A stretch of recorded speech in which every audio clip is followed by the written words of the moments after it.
is Rachel Richardson.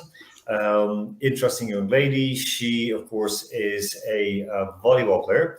Of course, a couple of weeks ago, she was, we believe that she was, she claims to say she was racially abused. We discussed it last week, as you know, with Isolt in real depth. Her godmother, we'd said erroneously that her grandmother was her fairy godmother. She put up a tweet that was quite interesting. Said that my goddaughter is the only black starter. There were black players on the bench. The only black starter for Duke's volleyball team. While playing yesterday, she was called an N-word every time she served. Now, Lisa Pamplin, who was her godmother, she really went to town on it, and she's running for political office. I think she's running for a judge position. This was so overblown, but as we've seen that there has been no corroborating evidence of racial heckling towards Duke, the Duke player, Rachel Richardson. Cian, this is getting curiouser and curiouser, isn't it? Yeah, it is. And I mean, I've just done a quick look on the story, and the person that was apparently or supposedly directing those racial slurs, at Rachel, has actually had his ban or her ban lifted in the last week, following some of those investigations by the university and by other authorities. So that's a very interesting thing, that the person they felt was directing a lot of it at Rachel has had his ban lifted, and over 50 people have been spoken to in the investigation, and all the evidence they've looked at, video footage, what was heard, and different statements have concurred that they felt nothing actually happened. Yeah, this is the weirdest thing. As you said, like, 50 people interviewed.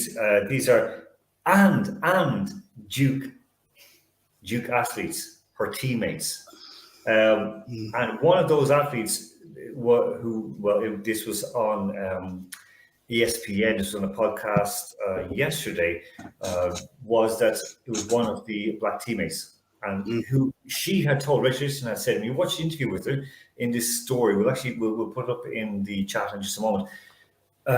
She comes across very, very strangely, as if she doesn't really believe what she's saying. And maybe it's just it could well be the shock, it could well be the pain of having to deal with this. I'm sure that at some other time in her life, her skin color has been used against her. This is something that's ingrained within her, that she feels this, but this is so strange. And as I said, like, from an extensive review, we've not, this is now what BYU said, BYU, Brigham Young University, said that we have not found any evidence to corroborate the allegation that fans engaged in racial heckling or uttered racial slurs at the event. As we stated earlier, we would not tolerate any conduct that would make a student athlete feel unsafe. That is the reason for our immediate response and our thorough investigation.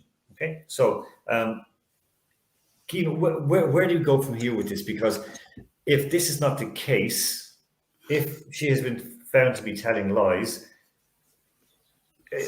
she, like, it's either a court case gets taken against her, she gets a ban, because there were teams in the NCAA who were saying, stop the season, stop it, because, like, to make a big statement of racism, there has to be punishment for this girl if she's found to have been lying, because it's a serious situation.